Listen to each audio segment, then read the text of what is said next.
Selfie stick, electric banana, pocket pleaser, magic wand, divorce maker, buzz, nightyear, battery-operated boyfriend. These are but a few colourful euphemisms for womankind's best friend, found in millions of nightstand drawers across the globe, the Vibrator. If you are a connoisseur of strange product origins, then you've likely heard the quirky and unlikely story of the Vibrator's creation, which goes something like this. During the Victorian era, women were regularly diagnosed with female hysteria, a catch-all condition covering everything from fainting, insomnia, irritability, nervousness, or excessive sexual desire. Really any inconvenient symptom a woman could exhibit. The most popular treatment for female hysteria was the pelvic or clitoral massage performed by a doctor in a clinical setting.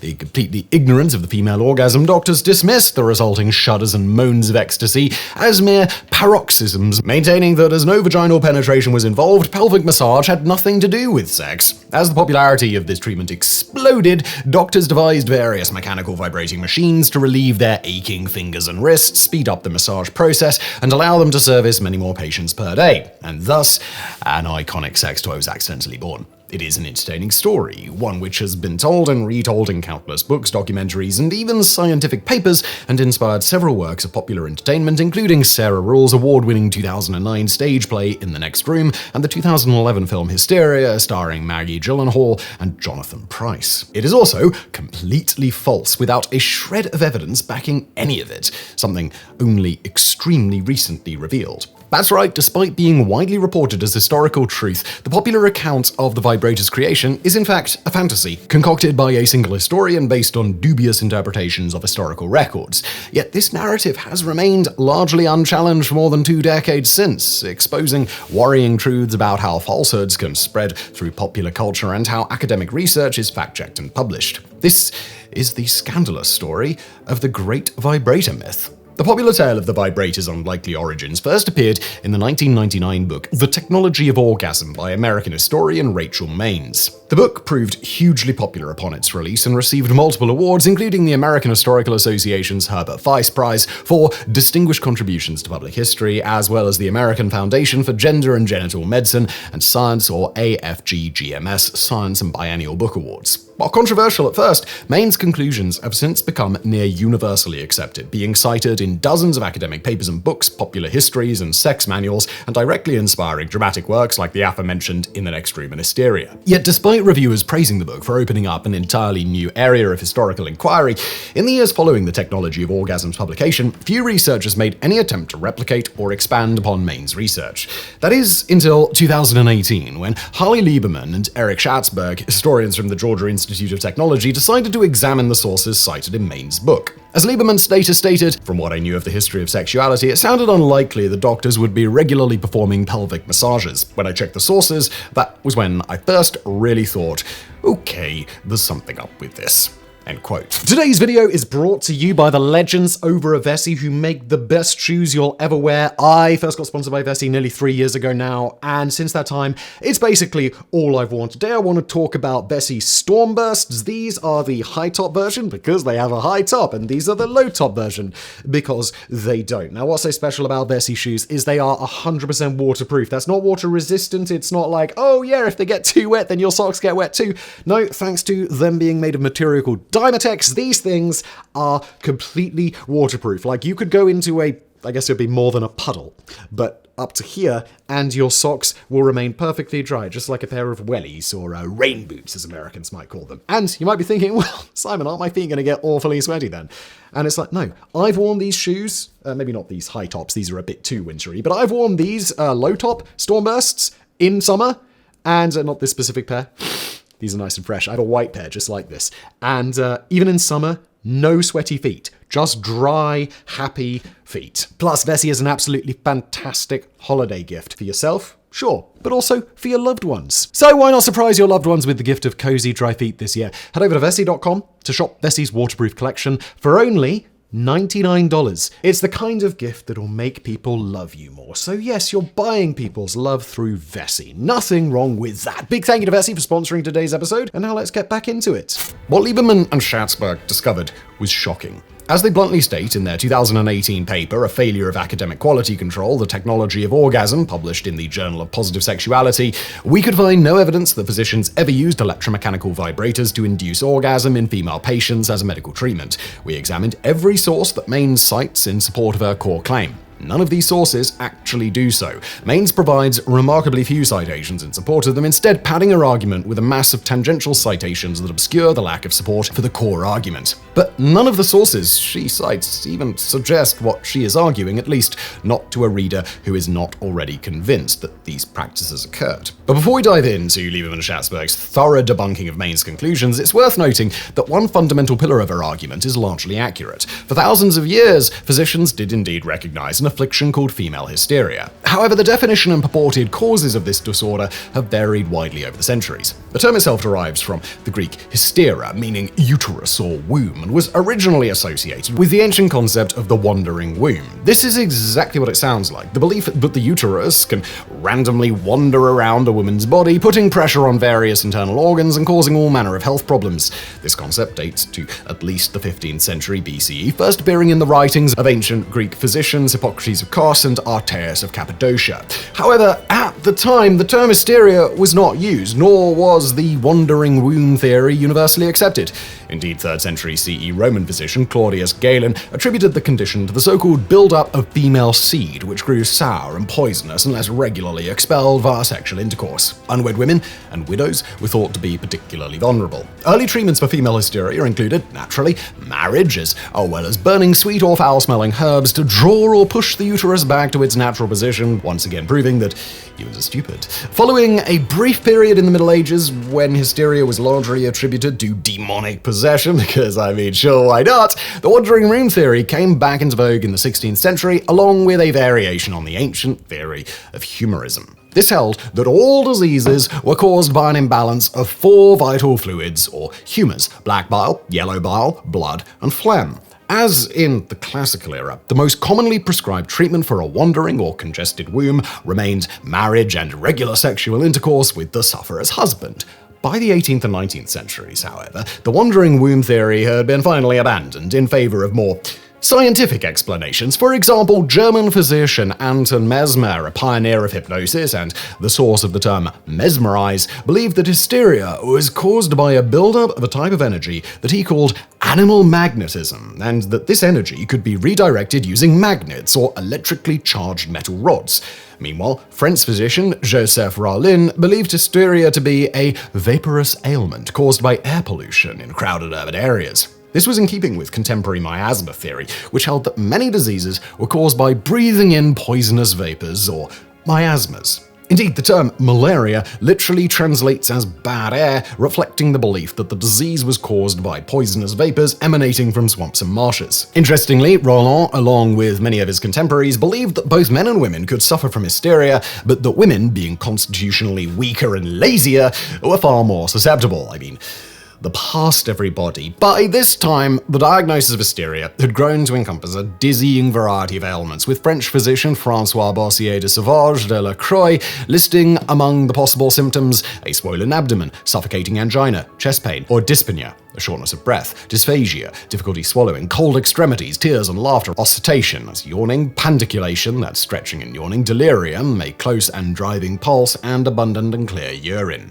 In the mid-19th century, hysteria came to be seen as more of a neurological or psychological disorder rather than a physiological one. French neurologist Jean-Martin Charcot characterized hysteria as a form of epilepsy, and in the 1870s conducted extensive studies on hysteric patients at the Pitié-Salpêtrière Charity Hospital in Paris, capturing the various physical symptoms of the disorder in a series of widely published photographs. He also developed various hypnotic methods for treating hysteria based on the earlier work of Anton Mesmer.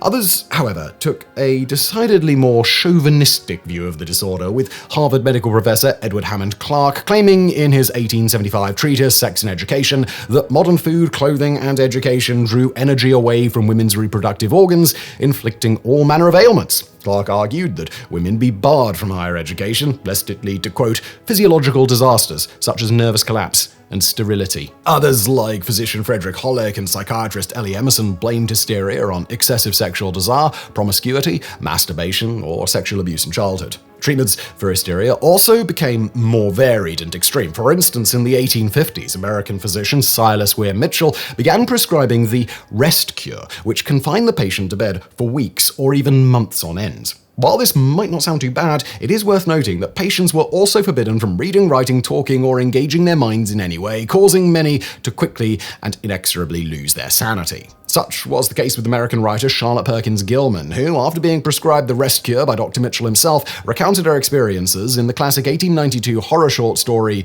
The Yellow Wallpaper. But it could always be worse. In extreme cases, women diagnosed with hysteria could be forcibly committed to psychiatric institutions and even subjected to surgical interventions, including hysterectomy and clitorectomy. And to learn more about the horrifying history of anti-masturbation measures and discover whether flicking the bean and flogging the dolphin actually does any harm, please do check out our previous video, Is Choking the Chicken Actually Bad For You? Yes, we covered that. Thankfully, advancements in psychiatry, along with the early feminist movement, eventually caused female hysteria to fall out of fashion as a legitimate medical diagnosis. However, as late as 1968, the condition was still included in the second edition of the American Psychiatric Association's Diagnostic and Statistical Manual of Mental Disorders, aka the DSM-2. It would not be removed until the publication of DSM-3 in 1980. It is here, however, where actual medical history and the narrative presented in The Technology of Orgasm part ways. In their 2018 paper, Harley Lieberman and Eric Schatzberg break down Maine's thesis into three main arguments before debunking each in turn. These are: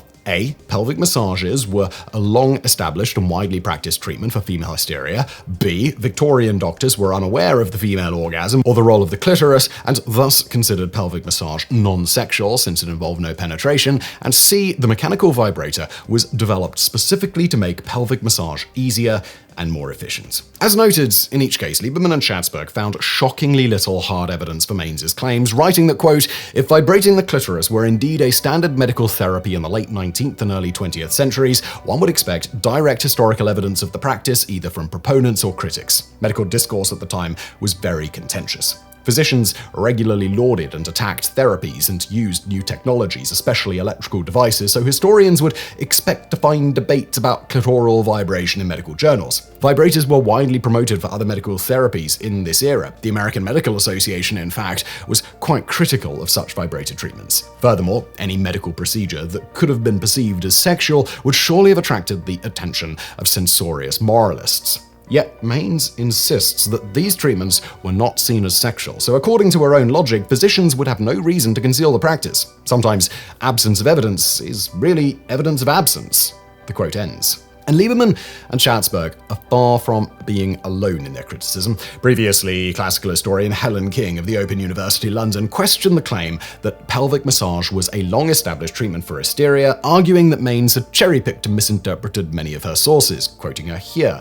Mainz wants a line of history going all the way back to the time of Hippocrates, so she was determined to find doctors massaging their female patients to orgasm in the earliest written sources. But a Roman satire describing anointers at the baths who masturbate a woman to orgasm is very different from saying doctors really did this. It's a satire. It's supposed to be outrageous. Mainz also does this by reading a description about what happens when the womb is rubbed during intercourse and making that into a passage about masturbation by a doctor.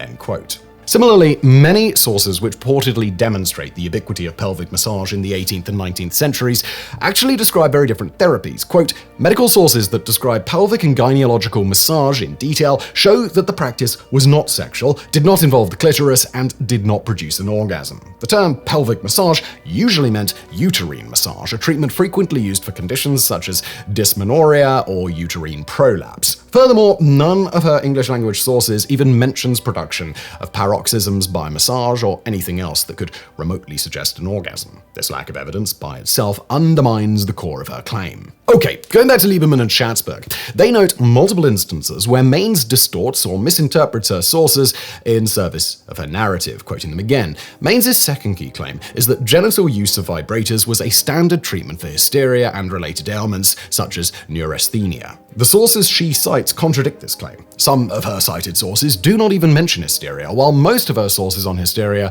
do not mention vibrators. Even when medical sources did endorse vibration treatment for hysteria, it was rarely a primary treatment and never recommended for application to the vulva. In one example, Mainz twists a quote to make it seem to support her claim about clitoral massage for hysteria. In 1903, Samuel Howard Monell effectively summarized the demand of physicians since Hippocrates for some simple means of getting results with their hysterical patients. Pelvic massage and gynecology has its brilliant advocates, and they report wonderful results. But when practitioners must apply the skilled technique with their own fingers, the method has no value to the majority. For physicians in this line of work, the Vibrator was a godsend. Special applicators, motor-driven, give practical value and office convenience of what otherwise is impractical. Now, on its face, this quote seems to be strong evidence. However, the context of the quote shows otherwise. In fact, the quote passage occurs in a discussion of massage for fractures, dislocations, and sprains. Even more questionable is Mains's claim that Victorian doctors viewed clitoral massage as non-sexual and thus unproblematic. By the 16th century, when marriage and regular intercourse were commonly prescribed to release built-up female seed, physicians such as Pieter van Forest and Giannini Betteo de Grado vigorously opposed any substitute procedure, such as the manual manipulation of the genitals by either the patient or the doctor. Such manipulation was seen as explicitly sexual and only recommended as a last resort, and even then, it was only performed by female midwives, not male doctors. Thus, the claim that Victorian doctors 300 years later would be unaware of the sexual nature of clitoral massage is patently absurd. In The Technology of Orgasm, Mains herself even states that, quote, Theodore Thomas, for example, wrote in 1891 that the purpose of the clitoris was to furnish to the female the nervous erythrism which is necessary to perfect a performance and completion of the sexual act, and went on to observe that orgasm could be produced by clitoral stimulation outside of intercourse. Indeed, that vibrators could be used for sexual stimulation was well understood by contemporary doctors like the amusingly named American gynecologist James Craven Wood. He's craving that wood! Who wrote in 1917.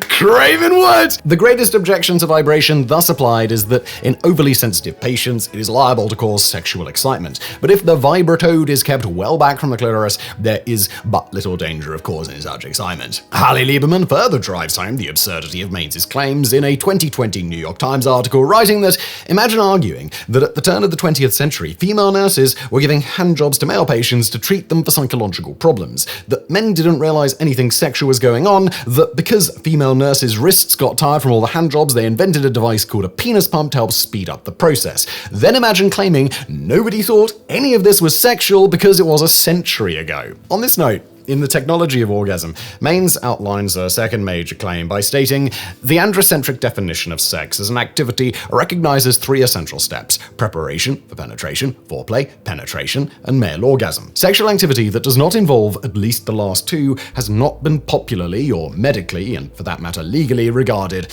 as the real thing, since no penetration was involved. Believers in the hypothesis that only penetration was sexually gratifying to women could argue that nothing sexual could be occurring when their patients experienced the hysterical paroxysm during treatment. End quote.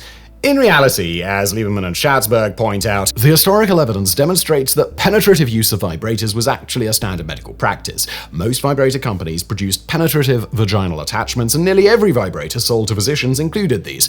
Ironically, when Mains argues that massage with vibrators only occurred on the vulva, her sources demonstrate the opposite point. They show that massage occurred inside the vagina. Furthermore, of the sources Mains cites in support of this claim, only one explicitly recommended using electrotherapeutic devices on the vulva, a 1909 book by female physician May Cushman Rice.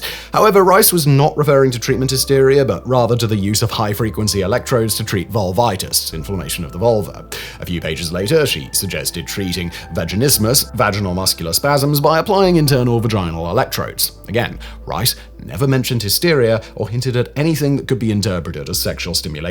As with the other sources we discuss, Rice's work lends no support to Mains's core claims. If, as Mains claims, Victorian doctors saw vaginal penetration as a prerequisite for sexual activity, then such attachments would not have been so widely and openly used. That they were, however, strongly suggests that this claim is false, and to learn more about the late 19th, early 20th century fad of electrotherapy and the weird and wonderful devices used to administer this treatment, please check out the video on the subject over on Our Own Devices, the personal channel of the author of this video, Gilles Messier. In the end, Lieberman and Schatzberg's paper completely demolishes every major argument made in the technology of orgasm. Not only did clitoral massage for the treatment of hysteria not have an extensive history stretching back to antiquity, but it was rarely, if at all, practiced even in the Victorian era. And while vibrators were widely used in Victorian medicine, they were not invented to increase the efficiency of clitoral massage, being used instead to treat other gynecological ailments. Thus, the amusing and scandalous story of the vibrator's creation is just that: it's a story, pieced together from carefully cherry-picked and conveniently misinterpreted sources. It is, in other words, seemingly a work of academic fraud. More on what Maines herself has to say about this in a bit.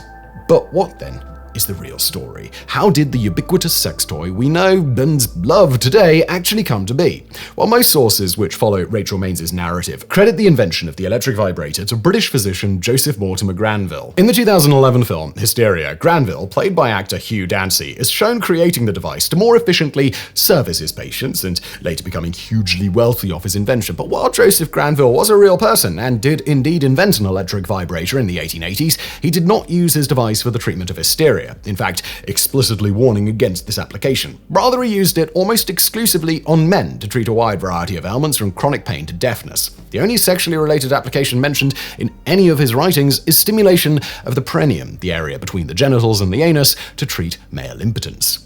Further, according to Maines' narrative, the legitimate medical use of these devices provided vibrator manufacturers with a plausible cover under which to market their wares. As Lieberman and Schatzberg explain, Maines argues that the electromechanical vibrator was able to become a mainstream consumer appliance in the early 1900s because it was considered to be a medical device, not a sexual one. The vibrator's sexual use remained hidden for over 2 decades, until the late 1920s, when stag films began showing women using vibrators for sexual pleasure. As a consequence, vibrators lost their social camouflage as a home and professional medical instrument. Doctors stopped using them in their practice, and mainstream companies stopped marketing them. The truth, however, is much more nuanced. When the first mechanical vibrators were introduced in the 1880s, they were touted as a miraculous technology panacea capable of treating hundreds of ailments, including insomnia, paralysis, neuralgia, epilepsy, tuberculosis, sciatica, lumbago, gout, deafness, vomiting, constipation, impotence, hemorrhoids, and even wrinkles. They remained popular with all manner of medical practitioners until 1915, when the American Medical Association issued a public statement declaring vibrators marketed for medical use to be a delusion and a snare. Faced with the collapse of the lucrative medical market, vibrator manufacturers pivoted to selling their wares directly to the public. Early 20th century newspapers and magazines were packed with ads for personal vibrators of all shapes and sizes.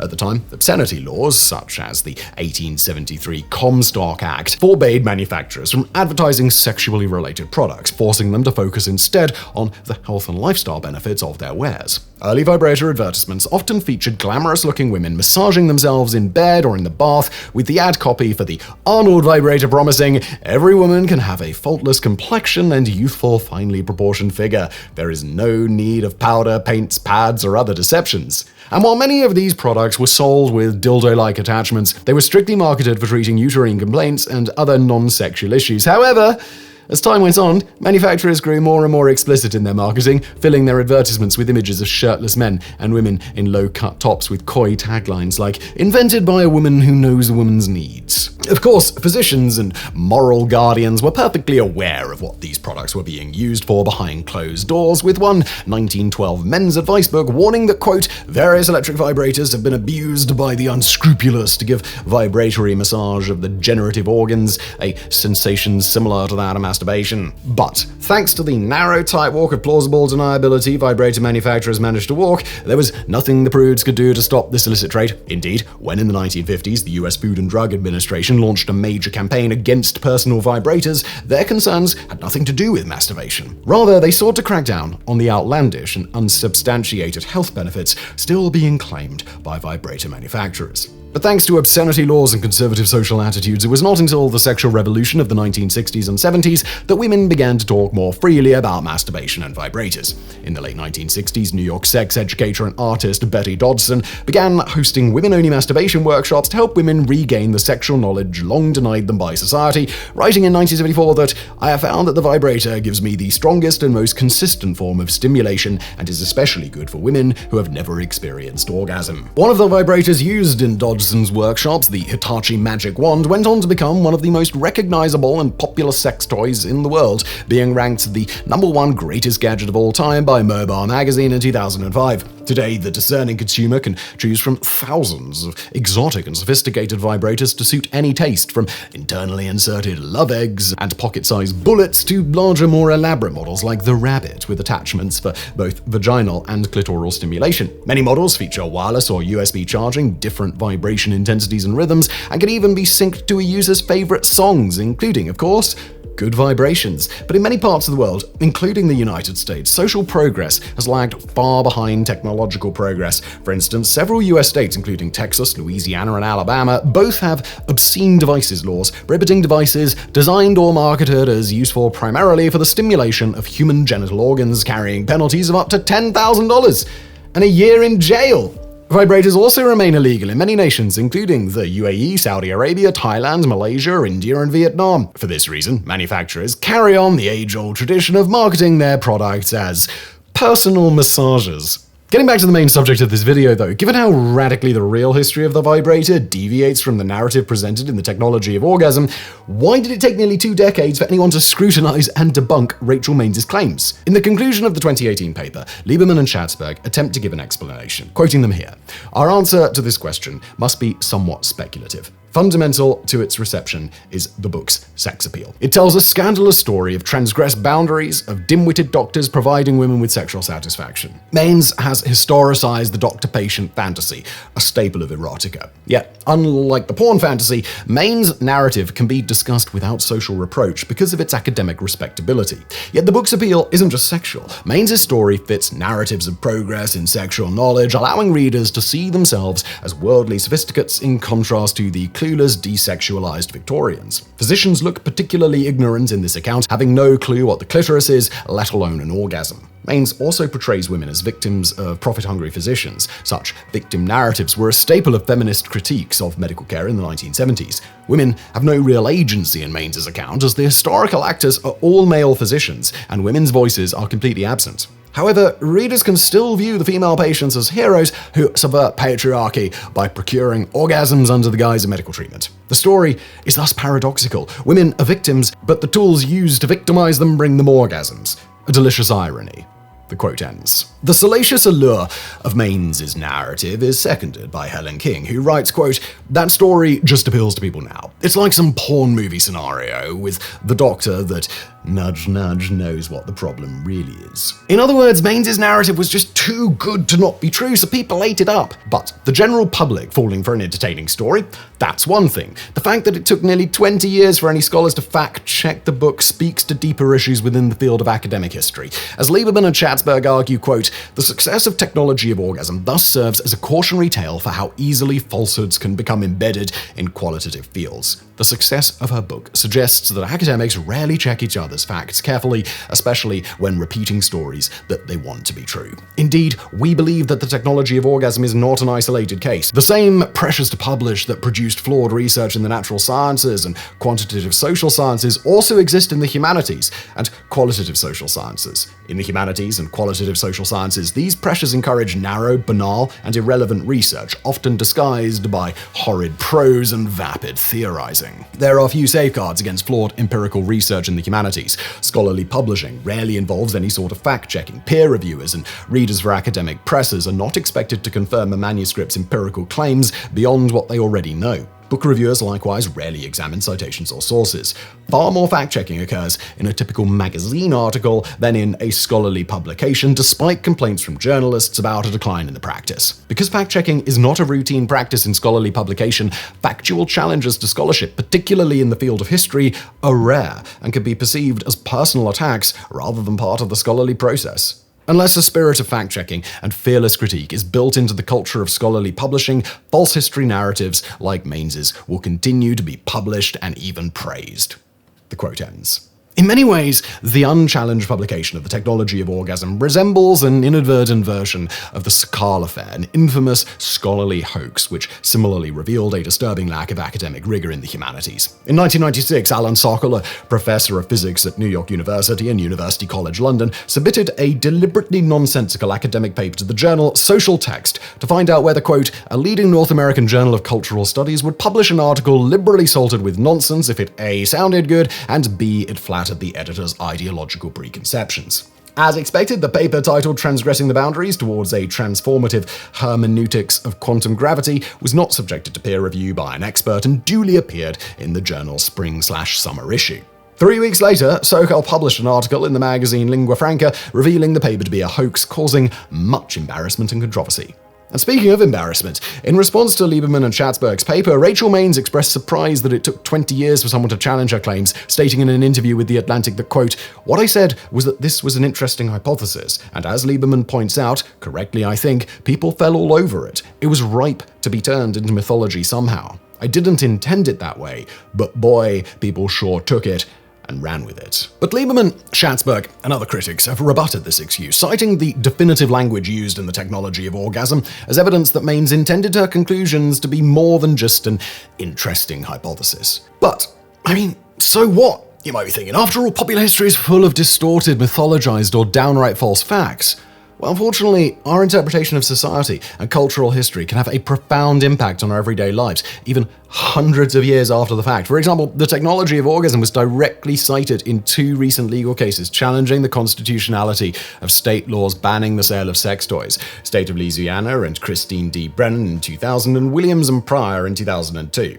In the former case, Maine's purported historical evidence convinced the court that, quote, the state's obscene devices statute fails rational basis review under the 14th Amendment of the US Constitution, and that the legislature cannot make a device automatically obscene merely through the use of labels. While in the latter, the judge ruled that, quoting again, that evidence has convinced this court that there exists a substantial history, legal tradition, and contemporary practice of deliberate state non-interference in the private sexual relationships of married persons and unmarried adults. However, if Maine's historical narrative is shown to be false, it is possible that these rulings may be overturned in the future. But more fundamentally, as Hallie Lieberman writes, the myth isn't harmless. It's a fantasy that contributes to the ways we still misunderstand female sexuality and that perpetrates harmful stereotypes that continue to resonate in all our laws and attitudes.